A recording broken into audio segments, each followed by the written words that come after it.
শান্তিপ্রিয়। পৃথিবীতে মুসলমানদের চাইতে শান্তিপ্রিয় আর কোনো জাতি নাই, হতে পারে না। আলহামদুলিল্লাহ বলেন। এখন আল্লাহ তাআলা বলছেন যে ফামান তাবিয়া হুদায়া ফালা খাউফুন আলাইহিম ওয়ালা হুম ইয়াহজানুন। প্রিয় ভাই সব, কোরআনের কথা বলতে গেলে রাতের পর রাত লেগে যায়, কারণ এক মহাসমুদ্র। এটা কি মহাসমুদ্র? কোরআন। এই কোরআন আল্লাহ তাআলা আমাদেরকে শুধু তেলাওয়াত করতে পাঠান নাই। আমাদের অভ্যাস হয়েছে যে খালি তেলাওয়াত করি, মুখস্থ করি। দেখেন না, রমজান মাস শেষ হয়ে গেলে পরে বন্ধু বান্ধব আত্মীয় স্বজন সব এক জায়গায় বসে এক একজন গল্প করে, ভাই আমার পুত্রবধূ 13 খতম, আমার বউ 7 খতম, আমার নাতনি 11 খতম, আর আমি এমনি খতম হয়ে গেছি। প্রিয় ভাই সব, আপনারা বলেন কোরআন শরীফকে এইভাবে শুধু খতম করার জন্য আসছে? আমি কিন্তু আপনাদের কোরআন শরীফ পড়া বা খতম করা নিষেধ করছি না। আমি উদ্দেশ্য বোঝাতে চাচ্ছি, আল্লাহ তাআলা এই কোরআনের জন্য নাজিল করেন নাই যে আমরা জ্বলবো আর পড়বো আর বুঝবো না। আচ্ছা ভাই, একটা বইয়ের নাম কোন তো পৃথিবীতে, একটা বইয়ের নাম আমাকে শুনান যে বইটা মানুষেরা না বুঝে পড়ে? পারবেন বলতে? পারবেন না। এমনকি আপনার ছোট্ট বাচ্চা কেজি 1, কেজি 2, কেজি 3-তে পড়ে, বা কি জানি কয়, নার্সারি গ্রুপে পড়ে, তারেও দেখবেন প্রত্যেকটা শব্দ বানান করিয়া অর্থ সহকারে বুঝে পড়ে। বলেন ঠিক কিনা? কিন্তু কপাল পোড়া মুসলমান জাতি একমাত্র মাজলুম কিতাব, আল্লাহর কিতাব কোরআন শরীফ পড়ে, অথচ কিছু বোঝে না। ঠিক কিনা? আমি যদি এখন জিজ্ঞেস করি যে আপনারা কোরআন বুঝে পড়তে পারেন কয়জন, হাত তোলেন। যদি বলি হাত কি কম বেশি উঠবে না কম উঠবে? সেই জন্য হাত উঠাইতে বললাম না। এটা আমাদের জন্য কপাল পোড়ার লক্ষণ। কি পোড়ার লক্ষণ? বিশ্বাস করুন ভাই, কোরআন শরীফ তাবিজ লেখার জন্য আসে নাই, কোরআন শরীফ ঝুলে আপনি পড়বেন এই জন্য আসে নাই। কোরআন আসছে তেলাওয়াত করবেন, বুঝবেন, আমল করবেন। হাদিস শরীফে এসেছে কোন সাহাবীর এক একটা সূরা শেষ করতে বছরের পর বছর চলে যেত। কারণ কি? কারণ হলো তারা এক একটি আয়াত পড়তেন, বুঝতেন, বাস্তব জীবনে আমল করতেন, আরেকটা আয়াত পড়তেন, বুঝতেন, আমল করতেন, তারপরে আবার আরেকটা পড়তেন, আমল করতেন। এভাবে করে সাহাবীরা কোরআন পড়তেন, বুঝতেন, আমল করতেন। ফলে এই সাহাবীরা যখন বিয়ে শাদী করতেন, সাহাবীরা যখন ব্যবসা বাণিজ্য করতেন, সাহাবীরা যখন কেনা বেচা করতেন, পারিবারিক জীবন যাপন করতেন, হাঁটাচলা করতেন, তখন মানুষেরা বুঝতে পারত, অনুভব করতে পারত যেন জীবন্ত কোরআন শরীফ চলাফেরা করছে। কোরআন যাদের কাছে, তাদের আমলের মধ্যে পরিবর্তন আসতে হবে। তো এরকম একটা বৈপ্লবিক কিতাব যাদের কাছে, তাদের তো আমলের মধ্যে পরিবর্তন আসবে। কি পরিবর্তন আসবে? এরা যদি ব্যবসায়ী হয় ওজনে কম দেবে না। সুবহানাল্লাহ কবেন না? আর এখন আমরা যা করি, সুবহানাল্লাহ থুইয়া খালি নাউজুবিল্লাহ কওয়া দরকার। ঠিক কিনা ভাই? মুসলমানের চাইতে এত ওজনে কম দেওয়ার লোক আর আছে কিনা সন্দেহ। ওজনে দেবে কম, খাদ্যে দেবে ভেজাল, সাক্ষী দেবে তো মিথ্যা সাক্ষী দেবে, ওয়াদা খেলাপ করবে, আমানতের খেয়ানত করবে, এরপরে ধার করবে, টাকা শোধ করবে না, ছেলে দিয়ে বলো আব্বা বাড়ি নেই। এখন সে যাইয়া যে টাকা চাইতে আসছে তারা বলে যে আব্বা বলছেন আব্বা নাকি বাড়ি নেই। বুঝতে পারছেন কথা? এই হলো মুসলমান। নাউজুবিল্লাহ কোন। এই জন্য আল্লাহ তাআলা নবী বলেছেন, ওয়ামান আমেলা বিহি উজেরা, যে ব্যক্তি কোরআন পড়বে, আমল করবে, আল্লাহ তাকে পুরস্কার দিবেন। কোথায় কোথায় দেবেন কোন তো? 2 জায়গায় দেবে, ইহকালেও দেবে, পরকালেও দিবে। দুনিয়ার পুরস্কারটা কি? দুনিয়ার পুরস্কারটা হলো যে চিন্তা থাকবে না, আর কোনো ভয়ও থাকবে না। ভয় থাকবে না কিসের? ভয় থাকবে না যেই সমাজে কোরআন মানা হবে, যেই সমাজের আইনের উৎস হবে কোরআন, ওই সমাজের মধ্যে চুরি, ডাকাতি, জেনা, ব্যভিচার, হত্যা, ধর্ষণ থাকবে না। কাজী ভীতিশূন্য, সমৃদ্ধিপূর্ণ, নিরাপত্তাপূর্ণ একটি সুন্দর সমাজ উপহার দেবে এই কোরআন। সুবহানাল্লাহ। সেই কোরআন আমরা তাবিজ বানাইছি, এটারে গোলাইয়া, এই কোরআন শরীফের পাতা লিখিয়া, তারপরে কি জানি কয়, পানির মধ্যে দিয়ে গোলাইয়া এগুলি খাওয়া হয়, মাদুলির মধ্যে ঢুকাইয়া গলার মধ্যে ঝুলানো হয়। দেখেন এই বাংলাদেশে যেসব কোরআন শরীফ ছাপা হয়, এই সব কোরআন শরীফের দুরবস্থা। এটা আছে কিনা আমি জানি না, আলহামদুলিল্লাহ এটা নাই। কোন কোরআন শরীফ যে বাংলাদেশে ছাপা হয়, সেগুলিতে লেখা থাকে সূরায়ে মায়েদার নকশা, সূরা ইউসুফের নকশা, সূরায়ে বনি ইসরাইলের নকশা। এই নকশা লিখা গলায় ঝুলাইলে পেটে ব্যথা ভালো হবে, ওই নকশা ঝুলাইলে মেয়ের বিয়ে হবে তাড়াতাড়ি, এই নকশা ঝুলাইলে যে মেয়েকে পছন্দ করো বিয়ে করতে পারবা তাড়াতাড়ি। নাউজুবিল্লাহ কর। নকশার মধ্যে আছে কি? নকশার ভিতরে আছে 1293, 1711, 513 হাবি জাবি কতগুলো নাম্বার দিয়া তারপরে লাল কালি দিয়ে দাগ দিয়ে দিয়ে ধান্দাবাজি করা। এরপরে ওই ধান্দাবাজি তাবিজের কোনায় কোনায় লেখে ইয়া জিব্রাইলো, ইয়া মিকাইলো, ইয়া ইসরাফিলো, ইয়া আজরাইলো। উপরে লেখে ইয়া বদুহ, নিচে লেখে ইয়া বদুহ। আমি একজন তাবিজ লেখককে জিজ্ঞেস করলাম, ভাই ইয়া আজরাইলু ইয়া মিকাইলু তো বুঝলাম, ইয়া বদুহ কি? কয়ে যে হুজুর আমি নিজেও বুঝি না বদুহ কি। এই হলো তাবিজ। এই তাবিজ লেখার জন্য আল্লাহ তাআলা কোরআন নাজিল করেন নাই। কথা কি বুঝে আসছে? তাবিজের জন্য আসে নাই, তদবিরের জন্য আসে নাই, শুধু পড়ব এজন্য আসে নাই। কোরআন এসেছে বোঝার জন্য, তেলাওয়াতের জন্য, বোঝার জন্য, কোরআন অনুযায়ী জীবন গড়ার জন্য। আল্লাহর নবী তাই বলেন, ওয়ামান আমেলা বিহি উজরা, কোরআন শরীফ যে পড়বে আর আমল করবে দুনিয়ায় শান্তি দেওয়া হবে, আখিরাতেও পুরস্কৃত করা হবে। আখিরাতের পুরস্কারটা কি? নবীজি বলেছেন, মান কারাল কোরআনা ফাস্তাজহারাহু ফাহাল্লা হালালাহু ওয়া হাররামা হারামাহু আদখালাহুল্লাহুল জান্নাহ ওয়া শাফাআহু ফি আশরাতিন মিন আহলি বাইতিহি কুল্লুহুম কাদ ওয়াজাবাত লাহুন নার। সাদাকান নবী সাল্লাল্লাহু আলাইহি ওয়াসাল্লাম। নবী করিম সাল্লাল্লাহু আলাইহি ওয়াসাল্লাম বলেছেন, যে ব্যক্তি কোরআন পড়লো, বুঝলো, আর কোরআনের হালালকে হালাল জেনে চললো, হারাম থেকে বিরত থাকলো, আর কোরআনের আইনকে প্রতিষ্ঠিত করার আন্দোলনে শরীক হলো, সুবহানাল্লাহ গণ, এরকম লোককে আল্লাহ তাআলা কিয়ামতের দিন জান্নাত দান করবেন। সুবহানাল্লাহ। ওয়ামান আমেলা বিহি উজরা ওয়ামান হাকামা বিহি আদালা। এ কোরআন শরীফ দিয়ে যে বিচার করবে, আল্লাহ তাআলা বলছেন সেই করবে কেবলমাত্র জাস্টিস, কিসত, জাস্টিস, ইনসাফ কায়েম করতে পারবে, যে কোরআন দিয়ে বিচার ফয়সালা করবে। আমাদের দেশে এই যে কোর্ট কাছারি আদালত আছে, এই কোর্ট কাছারি আদালতগুলি কোরআন দিয়ে যদি বিচার করতেন সেটা ইনসাফ হতো। যেহেতু ইনসাফ, আল্লাহর চাইতে ইনসাফগার আর কেউ নাই। আছে কি বলেন? নাই। এখানে ধরুন একজন মানুষ যদি একজনের একটা ঠ্যাং ভাঙে ফেলাই দিল, তাহলে বিচার কি হবে? ব্রিটিশ ল যেটা আছে, বাংলাদেশ পেনাল কোড যেটা আছে, এই পেনাল কোডে বলা হবে যে সলিমউদ্দিন ঠ্যাং ভাঙছে বসিরউদ্দিন, যে ভাঙছে তার জন্য শাস্তি এই হবে 6 মাসের জেল, 2000 টাকা জরিমানা করে দিল। এখন আপনি বলেন বিচার মাফে কি দিয়া? ইনসাফের প্রতীক কি? ইনসাফের প্রতীক দাড়িপাল্লা। এই দাড়িপাল্লায় এখন আপনি ওজন দেন ইনসাফ।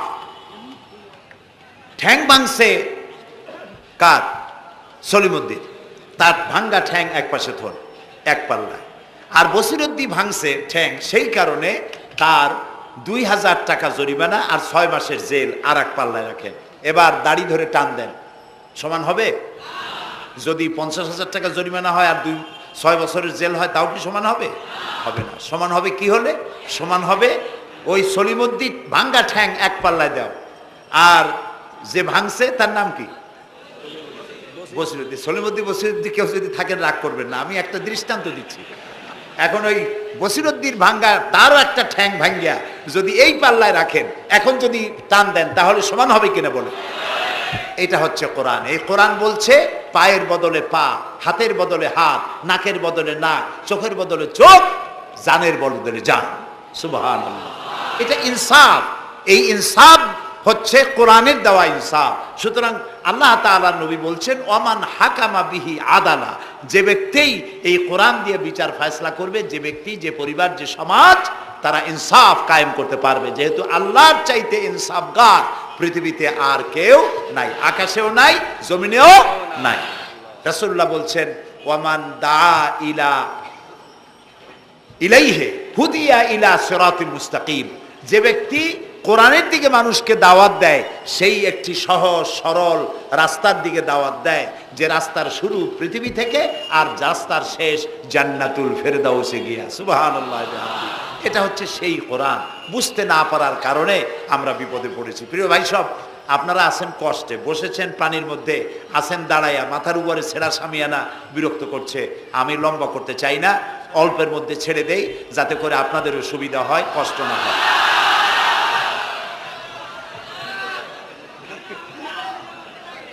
আমি না, তবুও আমি খুব লম্বা করব না, অল্পতে আমরা যাতে বুঝতে পারি এরকম একটু কথা আমি বলতে চাই, একটু বলি, এবং সেইটা বলবো, হ্যাঁ সেইটাই বলবো যেটা আপনারা শুনতে চান, সেইটাই বলবো যেটা শুরু করেছিলেন আমাদের রফিকুল ইসলাম খান ভাই, মহানগরীর সেক্রেটারি জনাব রফিকুল ইসলাম খান।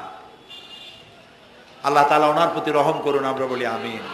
এবং আমার বক্তৃতার পরে আমরা আমাদের সম্মানিত অ্যাসিস্ট্যান্ট সেক্রেটারি জেনারেলের কিছু কথা আমরা শুনবো ইনশাআল্লাহ।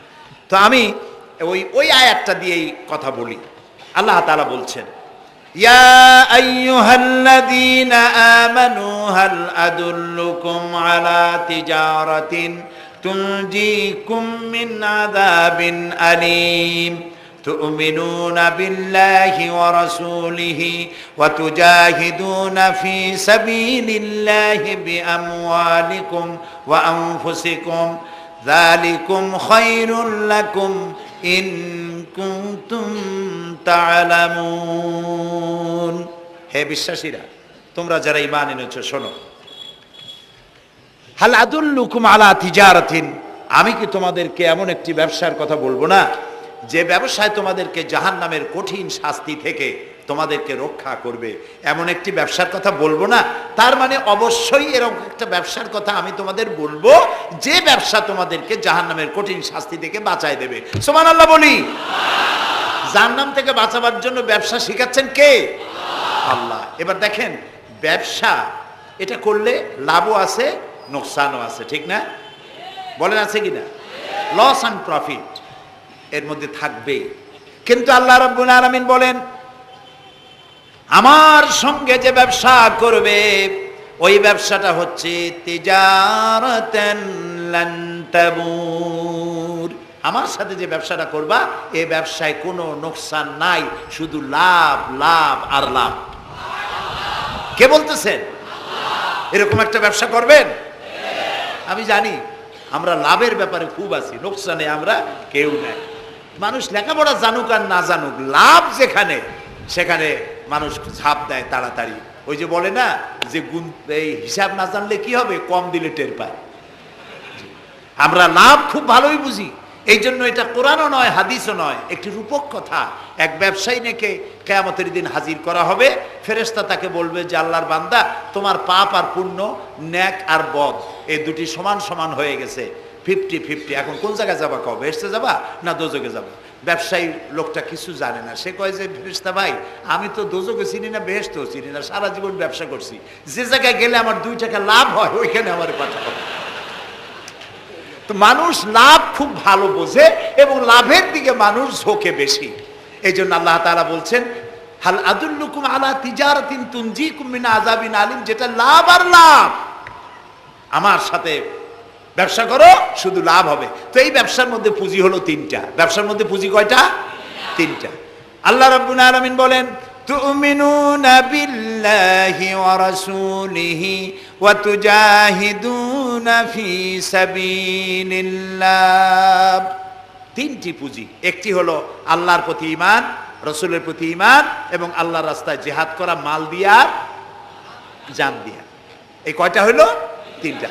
চলুন এই 3টি কথার ব্যাখ্যা করে তারপরে মোনাজাত করব সংক্ষেপে, যেন আমরা আল্লাহর সাথে ব্যবসাটা শুরু করতে পারি আজকে থেকেই। আল্লাহ যেন তৌফিক দেন, বলেন আমিন। 1 নম্বর হচ্ছে তুমিনুনা বিল্লাহ, আল্লাহর প্রতি বিশ্বাস, আল্লাহর প্রতি ঈমান। বলেন আল্লাহর প্রতি ঈমান। এখন আপনারা বলবেন যে এটা তো কোনো নতুন কথা হলো না, আল্লাহর প্রতি ঈমান আনছি, যদি ঈমানই না থাকতো তাহলে কি বৃষ্টির মধ্যে এই পানির মধ্যে আমরা কি বসে থাকতাম? 100% সত্য কথা। ঈমান না থাকলে কেউ আসতেন না, আর এই পানির মধ্যে, ঝড়ের মধ্যে বাঁশ ভাঙ্গে মাথায় পড়তে পারে এই ঝুঁকি নিয়ে বসতেন না, ঠিক কিনা ভাই? আমরা সবাই ঈমানদার। তবে আল্লাহর উপর ঈমান আনতে হলে 4টি শর্ত লাগে। কয়টি শর্ত? 4টি শর্ত ফুলফিল করলে আল্লাহর উপর ঈমান এনেছি বলে প্রমাণিত হবে, নইলে আল্লাহ আছে একথা নুরা পাগলাও বলছে। নুরা পাগলার বলা আর আপনার আমার বলা এটা তো এক হওয়ার কথা না, ঠিক কিনা বলে? তা আল্লাহর উপর ঈমান আনতে হলে শর্ত কয়টা? 4টা। এক নম্বরের শর্ত হলো আল্লাহর জাত সম্পর্কে স্বীকার করে নেওয়া, আল্লাহর অস্তিত্ব, আল্লাহ আছেন এটা মেনে নেওয়া। তো আল্লাহ আছেন এ ব্যাপারে আমাদের কোনো দ্বিমত নাই, ঠিক না? এবং কোরআনে কারিমের ছোট্ট একটি সূরায় আল্লাহ তাআলা তার নিজের জাত সম্পর্কে এভাবে বলেছেন, কুল হুয়াল্লাহু আহাদ। আমরা জানি না এই সূরা? পড়েন, কুল হুয়াল্লাহু আহাদ আল্লাহুস সামাদ লাম ইয়ালিদ ওয়া লাম ইউলাদ ওয়া লাম ইয়াকুন লাহু কুফুয়ান আহাদ। আল্লাহ তাআলা বলেন, বলো হে নবী আপনি বলুন, আল্লাহ এক এবং একক, তিনি কারো মুখাপেক্ষী নন, তিনি কাউকে জন্ম দেন নাই, তাকেও কেউ জন্ম দেয় নাই। দুনিয়া এই আকাশে এবং জমিনে তার সমকক্ষ কেউ নাই। তিনি এক, তিনি একক, তিনি ছিলেন, তিনি আছেন এবং তিনি থাকবেন। লাইসা কামিসলিহি শাইউন, তার মতো কেউ নাই। তবে প্রশ্ন ওঠে আল্লাহ আছেন কোথায়? এরকম একটা প্রশ্ন করা যেতে পারে, আল্লাহ কোথায় আছেন? বলতে পারবেন কোথায় আছে? এটি নিয়ে বিভ্রান্তি আছে মানুষের মধ্যে। কেউ বলেন আল্লাহ সদা সর্বত্র বিরাজিত, সব জায়গায় তিনি আছেন। এই কথাটি সত্য নয়।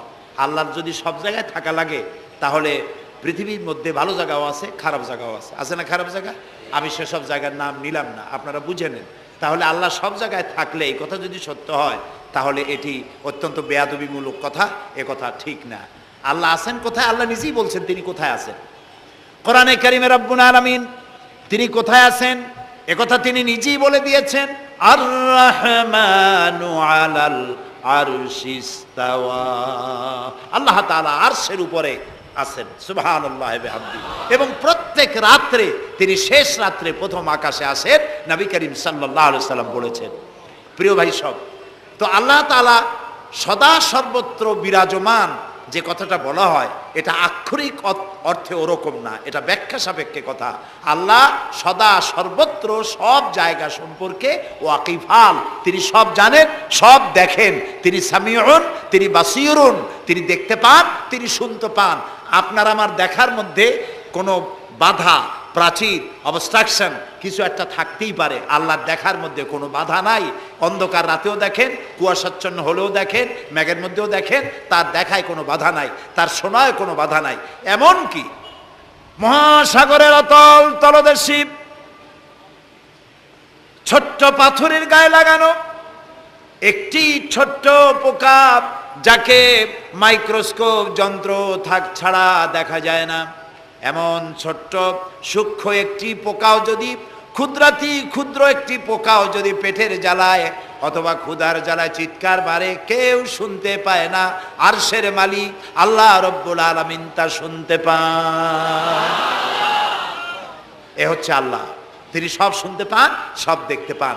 তার জাত সম্পর্কে স্বীকার করে নেওয়া, মেনে নেওয়া, তিনি আছেন, তার শক্তি সহকারে তাকে মানা। আমরা যে কোনো জিনিস বিশ্বাস করি তার শক্তি সহকারে বিশ্বাস করি। বাতাসকে বিশ্বাস করি, প্রচণ্ড বেগে বয়ে গেলে আমাদের মাথার উপরে যা আছে ভেঙে চুরে সব শেষ করি ভালো, এভাবে বিশ্বাস করি। পানিকে বিশ্বাস করি, সে চুবায়ে মারতে পারে, ডুবায়ে মারতে পারে। পানির চুবানো ভিজানো এ শক্তি পানির আছে।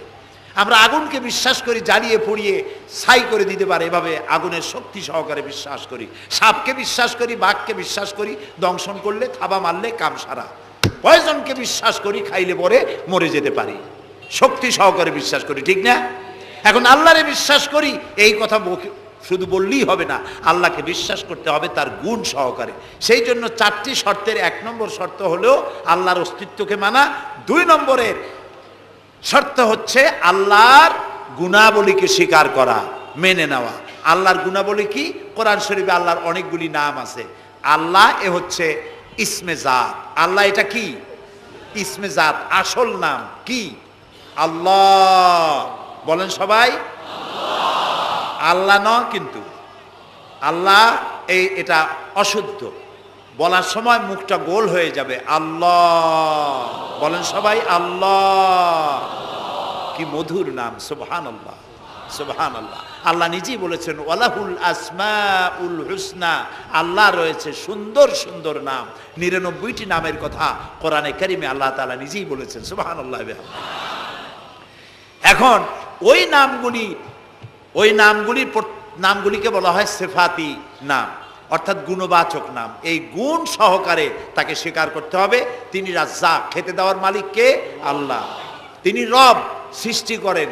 তিনি খালেক, তিনি স্রষ্টা। তিনি রব, তিনি প্রতিপালনকারী। তিনি রহমান, তিনি দয়ালু। তিনি রহিম, তিনি রহমান, তিনি দাতা। রহিম, তিনি দয়ালু।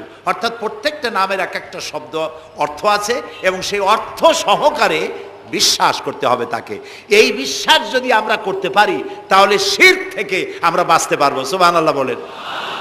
আচ্ছা বলেন তো, সন্তান দেওয়ার মালিক কে? সন্তান না দেওয়ার মালিক কে? হায়াতের মালিক কে? মওতের মালিক কে? খেতে দেওয়ার মালিক কে? কষ্ট দেওয়ার মালিক কে? কষ্ট থেকে বাঁচাবার মালিক কে? সব কিছুর মালিক কে? এইভাবে আমরা কি বিশ্বাস করি? না, সবাই করি না। যারা বলেছেন আমিও বিশ্বাস করি, হ্যাঁ বিশ্বাস আমাদের থাকতে পারে, কিন্তু অনেক লোক আছে এভাবে বিশ্বাস করে না বলেই বিবাহ করেছে, সন্তান হয় না। তখন শাহ আলী বাগদাদি রহমতুল্লাহ আলাইহের মাজারে গিয়া সেখানে বসে তার ওই মাজারের কাছে গিয়ে চাইলো আমারে সন্তান দাও, খাজা বাবা সন্তান দাও। অথবা হাইকোর্টের মাজারে বৃহস্পতিবার দিন গিয়ে ভিড় করলো, বাবা সন্তান দাও, অথবা মামলায় পড়েছি বাঁচায় দাও, পরীক্ষা দেবে ছেলে পাশ করায় দাও ইত্যাদি। বলেন এরকম? বলে না? জায়েজ নাই, একদম জায়েজ নাই। কাকে বলতে হবে? আল্লাহর নবী বলেছেন ওয়াইদা সাআলতা ফাসআলিল্লাহ, কিছু বলতে চাইলে আল্লাহরে বলো। ওয়াইজা সাআলতা ফাসআলিল ফাস ওয়াইজা ইসতাআনতা ফাসতাইন বিল্লাহ, সাহায্য যদি চাও আল্লাহর কাছে সাহায্য চাও। আমরা সূরা ফাতিহার ভিতরে প্রত্যেক নামাজের প্রতি রাকাতেই বলি ইয়্যাকা না'বুদু ওয়া ইয়্যাকা নাস্তাঈন। আল্লাহ তাআলা একমাত্র তোমার ইবাদত করি আর একমাত্র তোমারই কাছে সাহায্য কামনা করি। হযরত ইব্রাহিম আলাইহিস সালাম আমাদের জাতির পিতা। একটু আগে আমরা বলছি না সবাই, ইব্রাহিম আলাইহিস সালামকে আগুনে, এটারে এদিক ফিরে দিল কে? ইব্রাহিম আলাইহিস সালামকে আগুনে যখন ফেলে দেওয়া হচ্ছিল তখন হযরত জিবরাইল এসে বলছিলেন আমার কাছে সাহায্য চাও ইব্রাহিম, আমি তোমারে আগুন দিয়ে বাঁচায় দেব।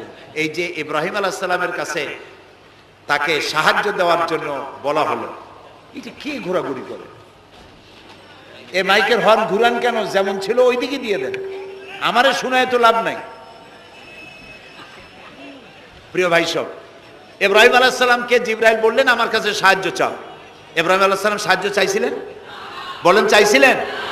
হযরত ইব্রাহিম বলেছেন জিবরাইল আমি কেন সাহায্য চাইব তোমার কাছে? আমি তো এমন কোন অন্ধ আল্লাহর ইবাদত করি না যিনি তার নিজের চোখে তার গোলামের দুঃখ দুর্দশা দেখতে পান না। আল্লাহ কি দেখছেন না যে আমি বিপদে পড়ছি? আমি তোমার কাছে কেন সাহায্য চাইবো? আমি আগুনে পড়লে যদি আল্লাহ খুশি হন তাহলে আমি তো এভাবে হাজারবার পড়তে রাজি আছি আমার আল্লাহকে খুশি করার জন্য। এটা হলো আল্লাহর প্রতি বিশ্বাস এবং আল্লাহর কাছে চাওয়া। চাইতে হবে কার কাছে? আমি বিপদে পড়ছি বলবো কারে? আমি অশান্তিতে আছি বলবো কারে? আমার অভাব আছে বলবো কারে? সর্বাবস্থায় আল্লাহকে বলতে হবে। দেখুন আমাদের জাতির পিতা ইব্রাহিম আলাইহিস সালামের কথা এ কোরআন শরীফে আল্লাহ তাআলা বলে দিয়েছেন। তিনি কি বলেছেন? হযরত ইব্রাহিম বলেছেন আল্লাযী হুয়া ইউতঈমুনি ওয়া ইয়াসকিন, আমি যখন ক্ষুধার্ত হই আল্লাহ আমারে খাওয়ান, আমি যখন তৃষ্ণার্ত হই আল্লাহ আমারে পান করান। ওয়া ইযা মারিতু ফাহুয়া ইয়াশফিন, আমি যখন অসুস্থ হই আল্লাহ আমারে রোগ মুক্ত করেন। সুবহানাল্লাহ। আইয়ুব আলাইহিস সালাম 18 বছর রোগ ভোগ করলেন, কষ্ট পাইলেন, তিনি সাহায্য কার কাছে চাইছিলেন? ইউনূস আলাইহিস সালামের মতো বিপদে এই পৃথিবীর কোন মানুষ এত বড় বিপদে পড়ে নাই।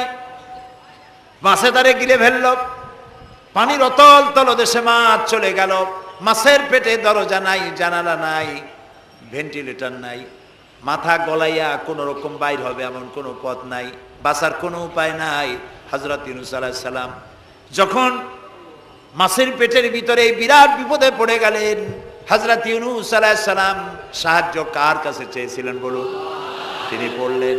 আল্লাহ তাআলা তার ঘটনা কোরআন শরীফের মধ্যে এভাবে বর্ণনা করেছেন, ওয়াজান্নুন ইয যাহাবা মুগাদিবান ফাযান্না আন লান নাকদিরা আলাইহি ফানাদা ফিয যুলুমাতি আন লা ইলাহা ইল্লা আনতা সুবহানাকা ইন্নী কুনতু মিনাজ জালিমিন।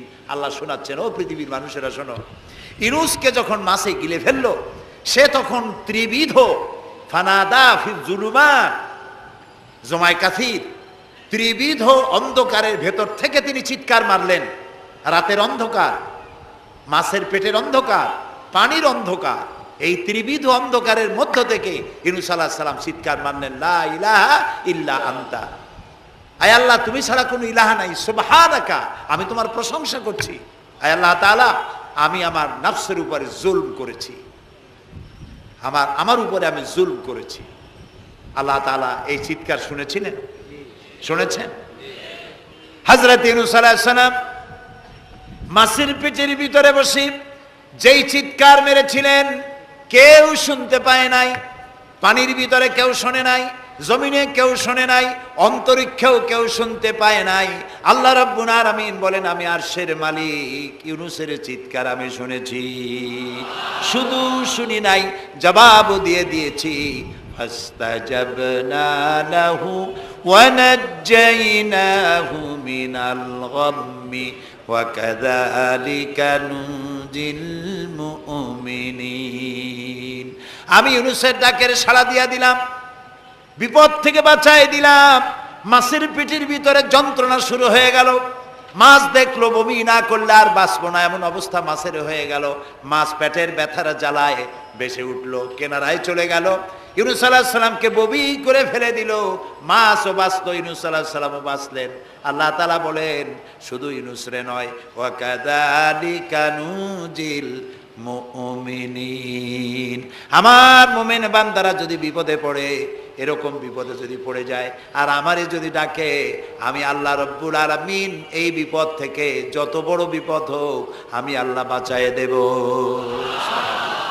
তা আল্লাহ বিপদ থেকে বাঁচাবেন, আর আমি মুসলমান বিপদে পড়েছি, মাজারে গিয়া চাইলাম, নাউযুবিল্লাহ। বিশ্বাস করুন ভাই, বিশ্বাস করুন, কবরের ভিতরে যিনি শুয়ে আছেন, যত বড় পীর হোক, যত বড় খাজা বাবা হোক, আপনাকে সাহায্য তিনি করতে পারবেন না, পারবেন না, পারবেন না।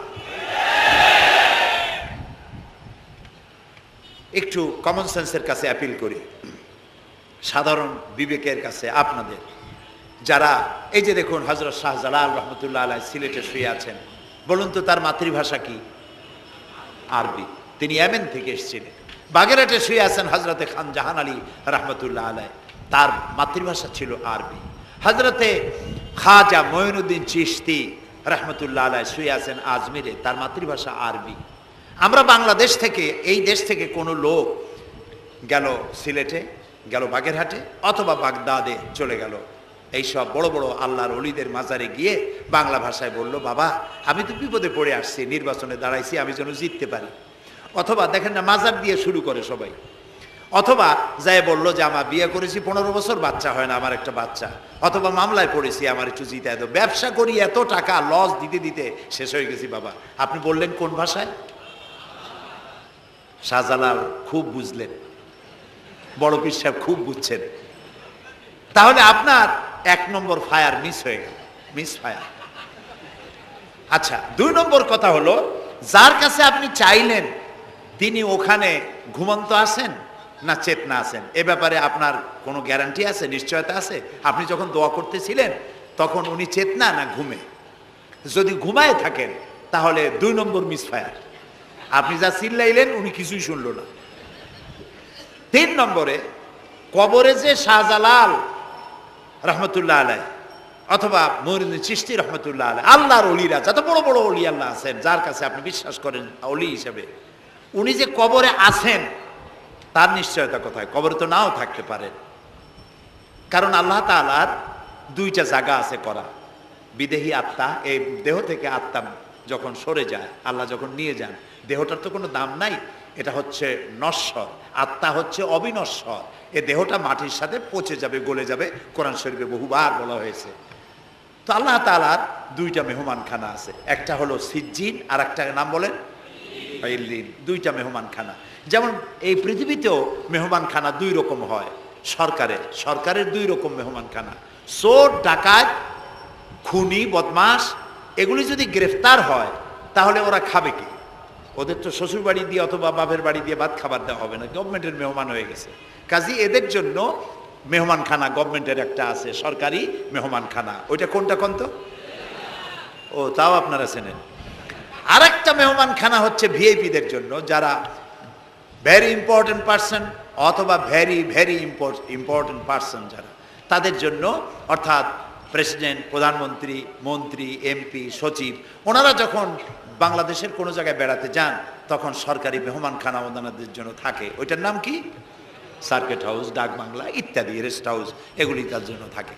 তো পৃথিবীর মানুষের জন্য শ্রেণীভেদে যদি এ ধরনের মেহমানখানা থাকে, তো যারা নাকি দুনিয়া থেকে মারা যাবে ওদের জন্য আল্লাহর মেহমানখানা থাকতে নাই? আছে। এবং সেটা আগেই বলেছি, যারা জাহান্নামে যাবে ওদেরকে রাখা হবে সিজ্জিন নামক একটা মেহমানখানা আছে, ওখানে তারা থাকবে। আর যাদেরকে আল্লাহ জান্নাতে নিবেন, তো বিচারের আগে তো জান্নাতে নেবেন না, তাদেরকে ইল্লিন নামক সার্কিট হাউস জাতীয়, এই জাতীয় একটা ভালো জায়গায় আল্লাহ তাআলা তাদের রাখবেন।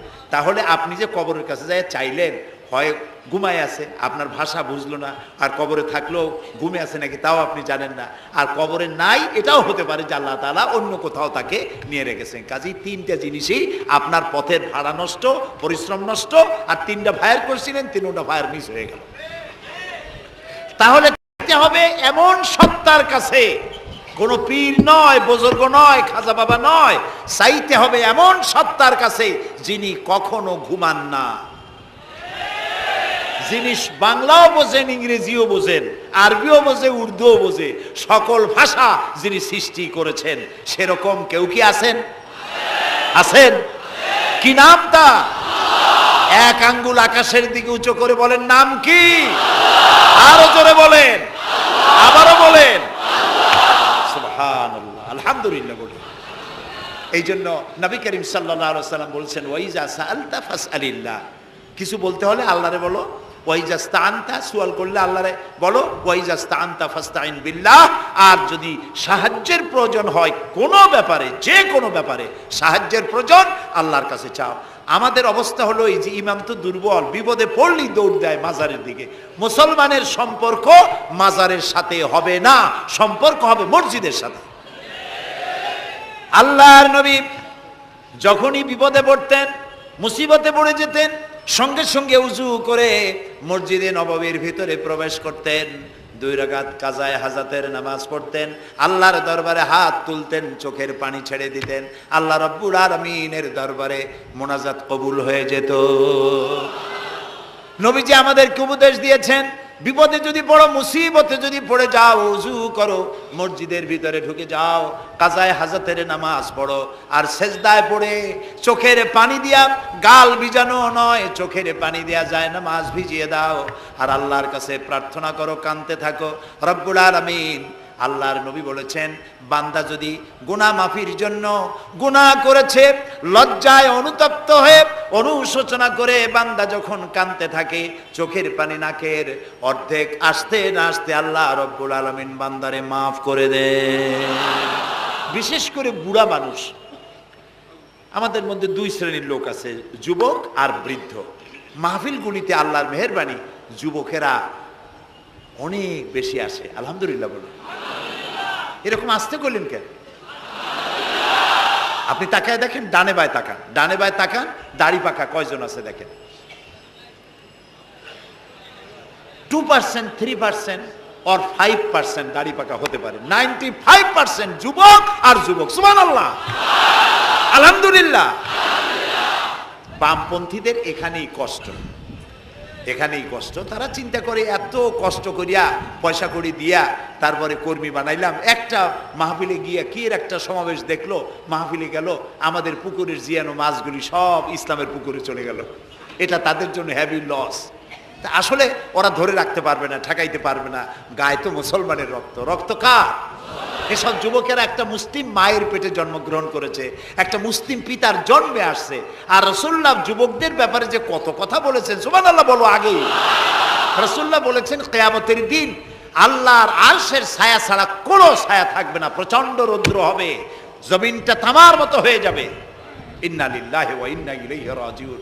সেই জায়গায় আরশের নিচে 7 শ্রেণীর লোকদেরকে আল্লাহ তাআলা জায়গা দেবেন। কয় শ্রেণী? ওর মধ্যে এক শ্রেণী হচ্ছে শাবুন নাশা ফি ইবাদাতিল্লাহ, ওই সব যুবক যারা রাত কাটিয়েছে আল্লাহর ইবাদতের মধ্য দিয়ে। সুবহানাল্লাহ। যুবকদের ইবাদতে আল্লাহ তাআলা বেশি খুশি হন, বেশি খুশি হন। কারণ হলো এই যে মসজিদের ইমাম সাহেব অথবা প্রাইমারি স্কুলের মাস্টার যদি বলে যে আমি ঘুষ খাই না, এই কথার কোনো দাম আছে? আপনি প্রাইমারি স্কুলের মাস্টার, আপনি মসজিদের ইমাম, আপনার ঘুষ দেবে কেটা? ঘুষ খাই না বললে তো হবে না। কোন মন্ত্রী যদি বলে, এসপি যদি বলে, দারোগা যদি বলে ঘুষ খাই না, 1000 বার দাম আছে, ঠিক না ভাই? এখন একজন বুড়া যদি বলে যে প্রত্যেক রাত্রে আমি তাহাজ্জুদ পড়ি, আপনি তো পড়বেনই, কারণ আপনার তো ঘুম আসে না। কাশিতে এমন পাওয়া পাইছে, চোরবাড়ির কাছে আসতে পারে না রাতের বেলায়, খালি কাশা, জম্মের কাশা। আর যুবকের তো তামাম দুনিয়ার ঘুম আইসে ঠাইসে ধরে। সেই যুবক সে যদি এই ঘুমকে দুহাতে ঠেলে দিয়ে যদি মধ্যরাতের পরে, রাতের 2/3 পরে যদি নামাজে দাঁড়ায় যায়, আল্লাহ রাব্বুল আলামিন খুশি হয়ে যান। সুবহানাল্লাহ বলো। এই যুবকদের সম্পর্কে রাসূলুল্লাহ কি সুন্দর কথা বলেছেন।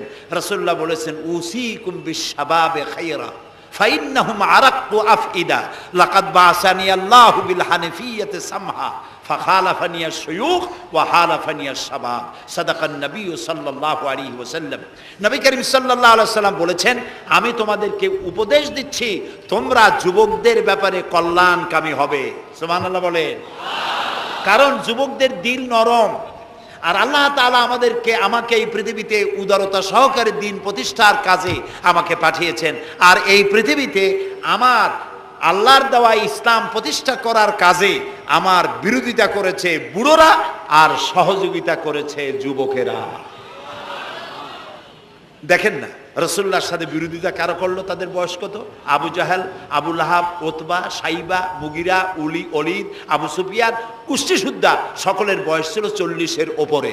আর যারা ঈমান আনলো সর্বপ্রথম, তাদের বয়সগুলি রাসূলুল্লাহকে যারা সাহায্য করলেন, হযরতে জুবাইর ইবনুল আওয়াম, আব্দুর রহমান বিন আউফ ইসলাম কবুল করলেন, বয়স তখন 17 বছর। হযরতে আবু বকর ইসলাম কবুল করলেন, বয়স তখন 37 বছর। হযরত ওমর রাদিয়াল্লাহু তাআলা ইসলাম কবুল করলেন, বয়স তখন 26 বছর। হযরত আলী যখন ইসলাম কবুল করেছেন, বয়স তখন মাত্র 8.5 বছর। সব তরুণেরা, যুবকেরা ইসলামের জন্য রক্ত দিয়েছে, যুবকদের রক্তের উপর ইসলাম প্রতিষ্ঠিত হয়েছে। সুবহানাল্লাহ। সেই জন্য এই যৌবনকালে ইবাদতের মূল্য সর্বাধিক। আর বুড়োরাও যখন আল্লাহর দরবারে হাত তোলে, যারা বুড়ো আছেন, আমার বয়সে যারা এসে গেছেন বা আমার থেকে যাদের বয়স বেশি, আপনারা অসন্তুষ্ট হচ্ছেন না তো যে যুবকদের এত কইলাম আর আমরা কিছু পাইলাম না, এরকম বলবেন নাকি? এক বুড়ি এসে রাসূলুল্লাহকে বলছিলেন যে, হে রাসূল, আমার জন্য দোয়া করেন, আমি যেন জান্নাতে যাইতে পারি। রাসূলুল্লাহ বলছেন, বুড়ি তো জান্নাতে যাবে না, বুড়ি জান্নাতে যাবে না, বুড়ি তো কান্দে শেষ। রাসূলুল্লাহ বলতেছেন জান্নাতে যাবে না, রাসূলুল্লাহ বলছেন বুড়ি কান্দো না, তুমি যখন জান্নাতে যাবা একেবারে যুবতী হয়ে যাবা, তখন তুমি বুড়ি থাকবা না। সুবহানাল্লাহ। সুতরাং বুড়ো মানুষের মন খারাপ করার কারণ নাই, ওই যৌবন কালটা আমরা সবাই পার করে এসেছি। সুবহানাল্লাহ। সেটা যদি ভালো কাজে করে থাকি আল্লাহর কাছে পুরস্কার পাবো, আর যদি অন্যায় করে থাকি সেজন্য আল্লাহর কাছে বিনীতভাবে ক্ষমা চাই। আল্লাহ আমাদের মাফ করুন, বলি আমিন, সবাই বলি আমিন। যুবক ভাইয়েরা, আর বৃদ্ধদেরকে এখন আরেকটি কথা বলতে চাই, সেটা হলো বুড়োরা যদি আল্লাহর কাছে যখন হাত তোলে, আল্লাহ তাআলা বলেছেন, হে রাসূল, ইসলামের মধ্যে থেকে যে চুল দাড়ি পাকাইছে, ইসলামের মধ্যে থেকে দাড়ি চুল পাকায় ফেলেছে, এই অবস্থায় আমার কাছে যদি হাত তোলে আর কাঁদতে থাকে, এই বুড়োটারে আমি খালি হাতে ফেরত দিতে আমার শরম করে। আমি কেমনে বুড়োটারে খালি হাতে ফিরাই? একবার হযরত ওমর রাদিয়াল্লাহু তাআলা আনহু নবী করিম সাল্লাল্লাহু আলাইহি ওয়াসাল্লামের ঘরে প্রবেশ করে দেখছেন তিনি কাঁদছেন। হযরত ওমর জিজ্ঞেস করলেন, ইয়া রাসূলুল্লাহ, আপনি কাঁদছেন কেন? তিনি বললেন, এইমাত্র জিবরিল এসেছিল, জিবরিল এসে আমারে বলে গেল যে আপনার উম্মতের মধ্যে যেই সব লোক ইসলামের মধ্যে থেকে দাড়ি চুল পাকিয়েছে, কিয়ামতের দিন আল্লাহ তাআলা ওই সব বুড়া বুড়িদেরকে শাস্তি দিতে লজ্জাবোধ করবেন। হযরত ওমর বলেন, ইয়া রাসূলুল্লাহ, এ তো আপনার উম্মতের জন্য শুভ সংবাদ, আপনি কাঁদেন কেন? আল্লাহর নবী বলেন, হে ওমর, আমার কান্নার কারণ ভিন্ন। আমার কান্নার কারণ হচ্ছে আমার লজ্জা করে, আমার লজ্জার অনুভূতিতে আঘাত লাগে এই ব্যাপারে যখন আমি চিন্তা করি যে আল্লাহ রাব্বুল আলামিন যেই বুড়াদেরকে কিয়ামতের দিন শাস্তি দিতে লজ্জা বোধ করবেন, সেই বৃদ্ধ মানুষগুলো আল্লাহর সাথে নাফরমানি করতে লজ্জা বোধ করে না। এই জন্য এই দুঃখে, এই লজ্জায় আমি কান্দি। বয়সের একটা সীমা থাকা উচিত যে আপনি কোন পর্যন্ত পাপ করবেন। বুড়া হয়ে গেছে, তারপরে মদ খায়, তারপরে জেনা, ব্যভিচার, শয়তানি, বদমাশি, এগুলি কি? দাড়ি চুল পাকা এগুলি কি? এগুলি আগে পাকতো না কারো। পৃথিবীতে সর্বপ্রথম দাড়ি আর চুল পেকেছে হযরত ইব্রাহিম আলাইহিস সালামের। এর আগে কারো দাড়ি চুল পাকে নাই। ইব্রাহিম আলাইহিস সালাম প্রশ্ন করলেন আল্লাহর কাছে যে আল্লাহ তাআলা, এটা কি হলো আমার? আল্লাহ তাআলা বললেন, এটা হচ্ছে ওয়াকার, এটা মর্যাদা, তোমার সম্মানকে বাড়িয়ে দেওয়া হলো। তো দাড়ি চুল পাকলে সম্মান বাড়ে। এই দাড়ি চুল পাকলো, এগুলি সিগন্যাল, সংকেত। দাড়ি পাকছে, সংকেত দেওয়া হলো তুমি কিন্তু বয়সের প্রান্তে এসেছো। চোখে কম দেখো, আর একটা সিগন্যাল, মৌতের আর একটা সিগন্যাল। খাইয়া হজম করতে পারো না, আর একটা সিগন্যাল। তুমি ঘুমাইতে পারো না, রাতের বেলা ঘুম আসে না, আর একটা সিগন্যাল। দাঁড়াতে পারো না, কোমর ব্যথা করে, আর একটা সিগন্যাল। একটার পর একটা সিগন্যাল আসতেছে, 1 নম্বর, 2 নম্বর, ডেঞ্জার সিগন্যাল নাম্বার 10। তারপরে হুঁশ হয় না মানুষের। নাউযুবিল্লাহি মিন যালিক। আল্লাহ তাআলা আমাদের হুঁশে আসার তৌফিক দান করুন, আমরা বলি আমিন। প্রিয় ভাই সব, খুব লম্বা করা যাবে না। 2 নম্বরে বলছিলাম আল্লাহর গুণাবলীর উপরে বিশ্বাস। 3 নম্বরে আল্লাহর কুদরত, আল্লাহর ক্ষমতায় বিশ্বাস। আল্লাহরে বিশ্বাস করি, এই কথার দাম নাই। দাম হবে 4টা শর্ত পূরণ করলে। কয়টা শর্ত? 3 নম্বরে আল্লাহর ক্ষমতা। 3 নম্বরে কি? আল্লাহর ক্ষমতা কি? আল্লাহর ক্ষমতা হচ্ছে রাতকে দিন বানান, দিনকে রাত বানান, জীবিতকে মৃত্যু করেন, মৃত্যুর ভিতর থেকে জীবন দান করেন, সাগরকে নগর বানান, নগরকে সাগর বানান। তিনি মরুভূমিতে ঝর্ণা, মরুভূমির ভিতরে পানির প্রস্রবণ চালু করে দিতে পারেন, মরা গাছে ফুল ফুটায় দিতে পারেন। শুধু 2টা অক্ষর কুন বলেন হও, আর সঙ্গে সঙ্গে হয়ে যায়। আল্লাহ তাআলা বলেছেন ফাআলুন লিমা ইউরিদ, যা খুশি তিনি তাই করতে পারেন। সুবহানাল্লাহ বলে। এই মাত্র কয়েক মাস আগে সুনামি কি হয়েছিল? এইটা যদি হয় সুনামি, তাহলে কুনামি কি আল্লাহ জানে।